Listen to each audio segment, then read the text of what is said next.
तो कैसे हैं दोस्तों। मैं हूं आपका दोस्त डॉक्टर सैफ। आज हमारी बकरियों की फार्मिंग की जो सीरीज़ थी चल रही, उसकी वीडियो नंबर 5 है।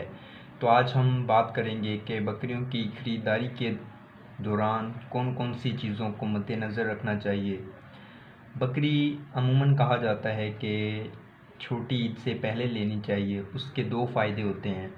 ख़ास तौर पे अगर गब्बन बकरी लेंगे तो उसमें ये होगा कि अगर तो वो जब वो सूएगी, जब वो बच्चा देगी, तो वो जो बच्चे होंगे वो अगली ईद पे, बड़ी ईद पे वो यानी कि कुर्बानी लग रहे होंगे। और दूसरा उसका फ़ायदा ये है कि अगर आपने छोटी ईद से पहले लिए हैं और आपके ने उसी के साथ जैसे ही 2-3 माह के बाद वो जो बकरी है, वो बच्चे जो उसने दिए थे वो 3-4 माह के बाद दोबारा बेचेंगे, बड़ी ईद के बाद फौरी फिर डिमांड बढ़ जाती है। तो बच्चे उस वक्त अगर आप बेचेंगे, क्योंकि वो अगली कुर्बानी पे लग रहे होंगे, तो उनके जो रेट होंगे वो काफ़ी अच्छे मिल जाएंगे आपको। उससे ये होगा कि आपके जो खर्चा होगा फौरी वो भी निकल आएगा। और दूसरा ये कि उस वक्त आपकी जो बकरी होगी वो फिर दोबारा प्रेग्नेंट खड़ी होगी आपके पास। इसके अलावा मंडियों के अंदर मुख्तलिफ़ तरह के फ्रॉड होते हैं। अगर आप मंडी के अंदर जाएं और वहाँ पे अक्सर एनिमल जो लोग लेके फिर रहे होते हैं, वो किसी न किसी ख़राबी की वजह से उसको बेचने के लिए आए होते हैं। जैसा कि अक्सर हमने देखा है कि इसके जो चक्री की बीमारी वाले जानवर हैं उनको टीका दारू लगा के फौरी उसको 2-3 दिन के अंदर उसको कहा जाता है कि आप बेच दें, तो वो मंडी पे लेके आ जाते हैं।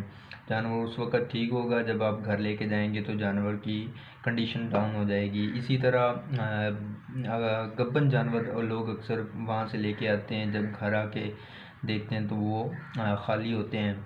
तो अगर आपने गब्बन जानवर लेना भी हो तो अल्ट्रासाउंड के बगैर ख़ास तौर पे बकरी को आप ना लें। और इसके बाद अगर बात करें कि जानवर के अक्सर गिल्टियाँ निकली होती हैं, जानवर की टांग वगैरह टूट के दोबारा जुड़ी होती है, तो इन सारी चीज़ों को देखना पड़ता है, फिर जाके जानवर की ख़रीदारी मुमकिन होती है। इसके बाद जो है मंडी के अंदर और भी कई कंडीशंस होती हैं। जानवर साड़ू वाले जानवर के ही आए होते हैं, तो ऑन द स्पॉट पता नहीं चलता, लेकिन बाद में आपको पता चलेगा कि ये तो एनिमल के जो थन थे वो ख़राब थे, या कोई और अंदर फॉल्ट चल रहा होता है। तो इन सारी चीज़ों को आपने लाजमी देखना होता है। इसके बाद के जो बकरों की ख़रीदारी होती है उसमें भी आप जानवर जो थोड़ा सा अच्छा जानवर लें। जानवर ऐसा ना हो कि वो बच्चा हो दूध पीता ले लें, वो अभी चारा वगैरह जब आप लेके आएँ तो वो प्रॉपर ना खाए। ऐसा जानवर लें जो चारे पे बिल्कुल आया हो, जो खुल के चारा खा रहा हो, उसको वंडा खिलाएं वो वंडा खा ले। और ये ना हो कि आपके पास आए और जानवर मज़ीद वीक हो जाए। आप वो जानवर लेके आएँ जो हर चीज़ अगर आप उसकी तैयारी करवाना चाहें तो वो जो भी खिलाएं, जो भी उस पर मेहनत करें, वो पूरा उस पर वो चीज़ लगे।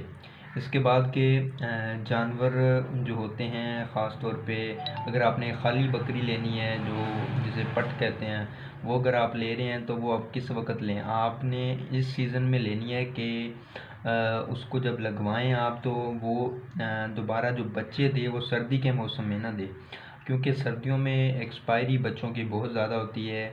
आप एक ऐसे सीज़न में लें कि आप दोबारा जुलाई अगस्त सितंबर में आप अगर बकरी वो जवान हो और उस वक्त आप लगवाएंगे तो उससे ये होगा कि वो बच्चे जाके देगी जनवरी फरवरी के अंदर। उस वक्त खूब सर्दी पड़ रही होती है, नमूनिया होता है बच्चों को, और अक्सर जानवरों की एक्सपायरी हो जाती है। तो इससे इजतनाब करें, वो सीज़न सेलेक्ट करें जब आप बच्चे यानी कि थोड़ा सा बाहर के मौसम में वो बच्चे आके दे, तो इस हिसाब से आपने जानवरों की सिलेक्शन करनी है। पट्ठे भी लें तो 5 माह की जो टैडी बकरी है वो तकरीबन 5 से 6 माह की अच्छी तैयारी कर ले तो वो गब्बन हो जाती है।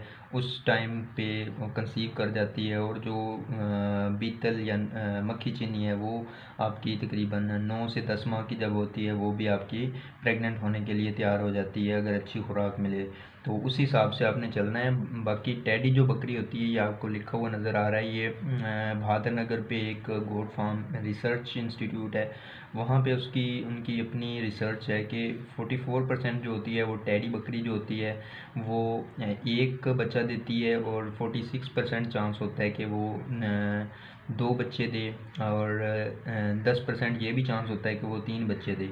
लेकिन मोस्टली जो टेडी होती हैं ये दो बच्चे ही देती हैं, और जो बीतल होती है ये कभी एक दे देती है कभी दो। इस तरह से जो साल के अंदर बीतल दो बच्चे देगी, और टेडी जो होगी वो मोस्टली 4 से 5 बच्चे। तो उसी हिसाब से आपने जो आपकी ब्रीड सिलेक्शन होगी वो आप पे खुद पे डिपेंड करेगा। बाकी हाँ, जनूबी पंजाब की जो मंडियाँ हैं जिसमें मदरसा मंडी, लुटन मंडी, इसके बाद हासिलपुर, शहबाज वाला, यजमान, ये सारी जो मंडियाँ हैं ख़ास तौर पे बीतल, मक्खी चीनी, इनके लिए अच्छी हैं। और अपर पंजाब में टेडी या देहरादीन पनाह, इन बकरियों के लिए, या राजनपुरी जो है राजनपुर से नुकरी ब्रीड, उनके लिए वहाँ पे आप मंडियों पे अप्रोच कर सकते हैं। तो ये सारी चीज़ें आप देख के इस हिसाब से आप ख़रीदारी कर सकते हैं। जज़ाकल्लाह।